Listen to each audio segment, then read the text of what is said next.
Je ne vais pas vous raconter aujourd'hui ce qu'est un électron. Le canon, le voilà. Pour une meilleure compréhension, je vais le remplacer par une lampe de poche. En 1897, avec son copain Ferdinand Braun, ma grand-mère décide de tenter une expérience. Elle se fabrique une sorte d'ampoule, de tube. D'un côté, le canon. Entre les deux, rien, du vide.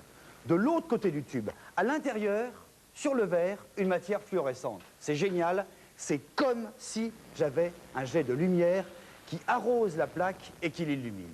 Dès qu'un électron lui rentre dedans, paf, il fait un petit peu de lumière. Beaucoup d'électrons, beaucoup de lumière, ça donne du blanc. Pas beaucoup d'électrons, pas beaucoup de lumière, du gris. Pas d'électrons du tout, c'est du noir. À l'époque, la seule image qu'on arrivait à faire, c'était une sorte d'ombre chinoise. Exact, en mettant tout simplement un cache au milieu du tube, entre le canon et l'écran. Là, les électrons sont arrêtés par le cache, c'est tout noir. Là, ils peuvent passer, c'est clair. Pour ne plus arroser tout l'écran, ce qu'il faut, c'est concentrer le jet d'électrons en un point. Eh bien, voilà qui est fait. C'est nécessaire, mais ce n'est pas suffisant. Parce qu'il faut maintenant, c'est pouvoir dévier ce jet. Pour y arriver, ma grand-mère place à l'embouchure du canon deux plaques de bobines électriques qui créent ce qu'on appelle un champ magnétique qui, comme un aimant, va dévier le jet de lumière, va dévier le jet d'électrons.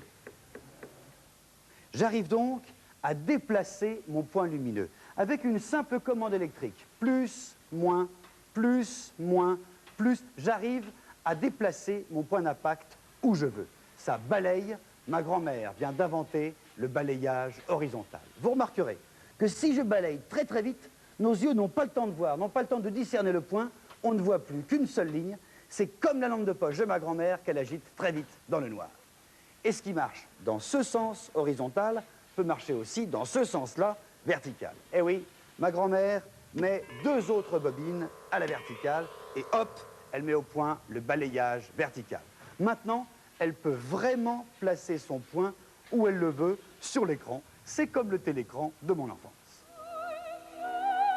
Mine de rien, et sans en avoir l'air, elle vient d'inventer la télé noir et blanc. Regardez de plus près comment ça se passe pour fabriquer une image. Le point est en haut à gauche, le balayage horizontal commence. Vous trouvez que c'est un peu rapide? C'est vrai que ça se passe à toute allure, il balaye une ligne en moins d'un millième de seconde. Pour bien comprendre, ralentissons. Le canon balaye une ligne, plus ou moins fort, donc plus ou moins noir ou plus ou moins blanc. Dès qu'il arrive au bout, paf, les deux bobines du balayage horizontal lui commandent de revenir à zéro, ici, et le balayage vertical lui commande de descendre d'une ligne, plus bas, comme ceci. On peut passer au balayage de la deuxième ligne. Pouf, on repart à zéro, on descend d'une ligne, on repart, troisième, quatrième, cinquième. Mon canon à électrons va ainsi imprimer tout l'écran, ligne après ligne, comme un peintre en bâtiment bien consciencieux. Consciencieux et très rapide, puisqu'il remplit tout l'écran en 1/25e de seconde. Ça va tellement vite qu'on ne s'en aperçoit pas, plus précisément que nos yeux ne s'en aperçoivent pas. En 1/25e de seconde, ligne après ligne, l'écran est ainsi rempli de points plus ou moins noirs ou blancs, c'est-à-dire d'une image. Pour cette démonstration, nous n'avons mis que quelques lignes. Dans la réalité, il y en a 625. Et dès que le jet de mon canon à électrons est arrivé, là-bas, en bas à droite, hop, mes commandes le dirigent sur le côté opposé, et ça recommence pour un tour, ça recommence pour une nouvelle image. C'était pour une image. S'il n'y a que 4 images par seconde, ça donne ceci. Si j'en prends 10, ça donne ça. Voilà 15 images par seconde. Et pour reconstituer complètement le mouvement, il en faut 25. Voilà comment ça marche, une télé en noir et blanc.